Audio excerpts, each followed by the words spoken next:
Hello everyone. আমরা আসলে generally আজকে পাইস্ক্রিপ্ট নিয়ে কথা বলবো।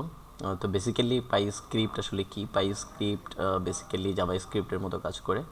আমরা যেরকম এইচটিএমএল এর ভিতরে ডিরেক্টলি হচ্ছে জাভা স্ক্রিপ্টের ভিতরে জাভাস্ক্রিপ্টের কোড লিখতে পারি, তো সেম ওয়েতে আমরা চাইলে এখন পাইস্ক্রিপ্ট দিয়ে পাইথনের কোড লিখতে পারবো। বেসিক্যালি এটা হচ্ছে অ্যানাকোন্ডা বের করেছে।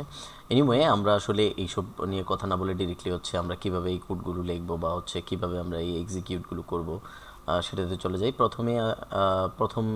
আমি আসলে একটা সিকোয়েন্স অফ টিউটোরিয়াল তৈরি করব এটার উপরে। তো আজকে প্রথমে আমি যেটা আসলে করতে চাচ্ছি সেটা হচ্ছে যে স্টেপ বাই স্টেপ টিউটোরিয়াল তৈরি করা শুরু করেছি। তো প্রথম যেই আজকে এখন আমরা যেটা শিখব সেটা হচ্ছে জাস্ট হ্যালো ওয়ার্ল্ড। অ্যান্ড যদি আপনারা এটা অলরেডি করে থাকেন তাহলে ইউ ক্যান স্কিপ। তো হ্যালো ওয়ার্ল্ড আসলে আমরা কীভাবে লিখবো পাইথন দিয়ে, ঠিক আছে? সেটা আমরা করি, দেখি কতটুকু আগাতে পারি। Anyway, let's start. সো প্রথমে আমাদের যেটা করতে হবে যে আমাদের একটা ফাইল ইনক্লুড করতে হবে, জাস্ট একটা লিঙ্ক ইনক্লুড করতে হবে। সেটা হচ্ছে একটা জেএস লিঙ্ক, যেটা আমাদের করাই লাগবে বিকজ অফ ওইটা দিয়েই হচ্ছে আসলে এটা কাজ করে। তো সেই ক্ষেত্রে আমি হচ্ছে বেসিক্যালি ওইটা এখন এখানে ইনক্লুড করব। আমি জাস্ট কপি করে নিয়ে আসি। তো যেটা হচ্ছে যে এইখান থেকে আমরা দেখতে পাচ্ছি যে আমি জাস্ট একটা সিএসএস ফাইল ইনক্লুড করেছি আর হচ্ছে একটা জেএস ফাইল ইনক্লুড করেছি, যেটা হচ্ছে পাইস্ক্রিপ্ট জেএস আর একটা হচ্ছে পাইস্ক্রিপ্ট সিএসএস। এই দুইটা জিনিস হচ্ছে জাস্ট ইনক্লুড করেছি। তো আমরা যদি চাই যে এটা ডকুমেন্টেশনটা এখান থেকে আমরা দেখতে পারবো। এনিওয়ে আমি ওইদিকে না যাচ্ছি, আমি এটাকে সেভ করলাম। সেভ করে জাস্ট অ্যাজ অ্যান এক্সাম্পল আমি আসলে কিছুই করব না, আমি জাস্ট হ্যালো ওয়ার্ল্ড লিখলাম আর হচ্ছে this is simple web page লিখলাম, দেখি এটা কাজ করে কিনা। তো আমি যেটা করছি যে এখান থেকে গো লাইভে যাব। এই গো লাইভ অপশনটা আপনারা আসলে কোথায় পাবেন? আমি হচ্ছে আসলে ভিজুয়াল স্টুডিও কোড ইউজ করছি। আপনারা যদি ইউজ করেন তাহলে এটা ইজিলি এখান থেকে পাবেন, না হয় ডিরেক্টলি আমরা এইচটিএমএলটা ওয়েব পেজে দিলেই হচ্ছে কাজ করবে। তো আমি বেসিক্যালি গো লাইভ থেকেই কাজ করব।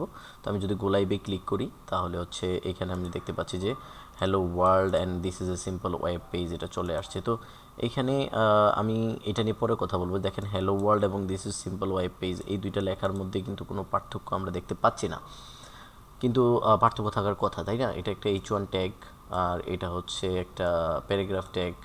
তো এইখানে আসলে পার্থক্য থাকার কথা, সাম রিজন পার্থক্যটা নেই, কিন্তু কেন নেই সেটা নিয়ে আমি পরে কথা বলছি। এখন আসলে আমরা যেটা করব যে আমরা চেষ্টা করব যে একটা পাই স্ক্রিপ্ট লেখার জন্য। তো আমি এখানে লিখি SCRIPT স্ক্রিপ্ট এবং এটাকে জাস্ট আমি ক্লোজ করে দিলাম। তো এইখানে আমি যেটা করব যে প্রিন্ট করব। আমি এটাকে সেভ করলাম এবং এখানে যদি আমি দেখি যে হ্যালো প্রিন্ট করবে, আমরা দেখতে পাচ্ছি হ্যালো ওয়ার্ল্ড প্রিন্ট করেছে। লেটস সে আমি এখন যেটা করতে চাই যে এই পুরাটাকে একটা কন্টেনারের মধ্যে রাখতে চাই এবং এটাকে সেন্টার করে দিতে চাই। তো আমি যেটা করতে পারি যে আমি জাস্ট একটা ডিপ টেককে কন্টেনার বানাতে পারি। তো এই কন্টেনার জিনিসটা আসলে আমি যেটা বলতে চাচ্ছি, আমি just give me a second. Okay, এই ডিপটা থেকে আমি একটা ক্লাস এড করতে চাই। তো যেটা হচ্ছে বুটস্ট্র্যাপ ক্লাস, এই কন্টেইনারটা হচ্ছে একটা বুটস্ট্র্যাপ ক্লাস। তো আমি কিন্তু এখানে বুটস্ট্র্যাপের লিঙ্কটা দেইনি, যার ফলে কিছুই হবে না আসলে, খুব বেশি কিছু হবে না। তো আমাকে যেটা করতে হবে যে বুটস্ট্র্যাপটাকে এখানে অ্যাড করে দিলে বেটার হয়, তাই না? তো আমি যেটা করবো যে আমি বুটস্ট্র্যাপটা অ্যাড করবো এখানে, অথবা হচ্ছে আমি আরেকটা কাজ করি, টেক্সট সেন্টার দিয়ে দিই। টেক্সট সেন্টার যেটা হবে যে টেক্সটগুলো সবগুলো সেন্টারে আসবে, তাহলে দেখতে সুন্দর লাগবে। আমি জাস্ট সিম্পলি আমি টেক্সটগুলো সব সেন্টারে চলে আসছে আমি দেখতে পাচ্ছি। এইখান থেকে আবার আমি যেটা করব যে মূলত এখানে পাইস্ক্রিপ্টে আমরা দেখতে পাচ্ছি যে অলরেডি কাজ করছে, হ্যালো ওয়ার্ল্ড প্রিন্ট করেছে। তো এখানে আমাদের একটা সিএসএস ইনক্লুড করা হয়েছে আর একটা হচ্ছে জেএস ফাইল ইনক্লুড করা হয়েছে, যেটা হচ্ছে এই পাইস্ক্রিপ্টটা রান করানোর জন্য। তো আমি যেটা করব যে এই সিএসএসটাকে অফ করে দিব, কারণ এই সিএসএসটার জন্যই আসলে এই H1 ট্যাগগুলো কাজ করছে না। তো সেই ক্ষেত্রে আমি যেটা করব এটাকে অফ করে দিলাম এবং আমি সেভ করলাম।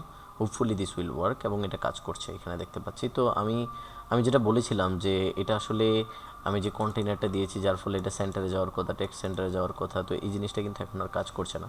তো এটার জন্য আমাকে যেটা করতে হবে যে একটা জাভা স্ক্রিপ্ট অ্যাড করতে হবে। তো যেটা আমি এখন অ্যাড করব, আমি জাস্ট জাভা স্ক্রিপ্টের যেই লিঙ্কটা আছে সেটা কপি করে নিয়ে আসলাম এবং এখানে পেস্ট করলাম।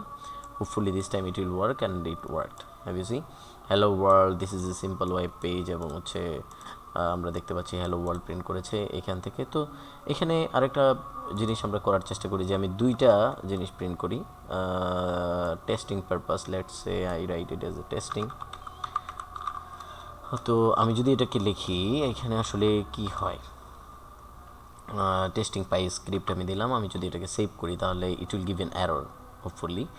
এই যে এখানে আমরা দেখতে পাচ্ছি এটা একটা এরর দিয়েছে, কিন্তু আমাদের তো করতে ঠিক আছে, তাহলে এররটা কেন দিল? তো এই এররটা মূলত কেন দিয়েছে সেটা হচ্ছে যে আমরা যখন কোনো পাই স্ক্রিপ্ট লিখবো সেটা অবশ্যই ইন্ডেন্টেশন থাকতে হবে। তো এটার জন্য আসলে বেসিক্যালি আমি যেটা দেখলাম যে আমরা যদি এই সবগুলো স্পেস কেটে দিই, মানে হচ্ছে একদম শুরু থেকে কোড লেখা শুরু করি, as an example like this, আমাদের সবসময় শুরু করতে হবে এবং তাহলে এটা কাজ করবে। মানে হচ্ছে আমাদের লাইনটা শুরু করতে হবে আর প্রথম থেকে, এবং এটাও শুরু করতে হবে প্রথম থেকে, বা হচ্ছে আমরা তারপরে পাইথন স্ক্রিপ্টের মতো লিখতে পারবো, এবং এখানে আমরা দেখতে পাচ্ছি যে এটা কাজ করছে। So this is what for the first tutorial. Thank you so much.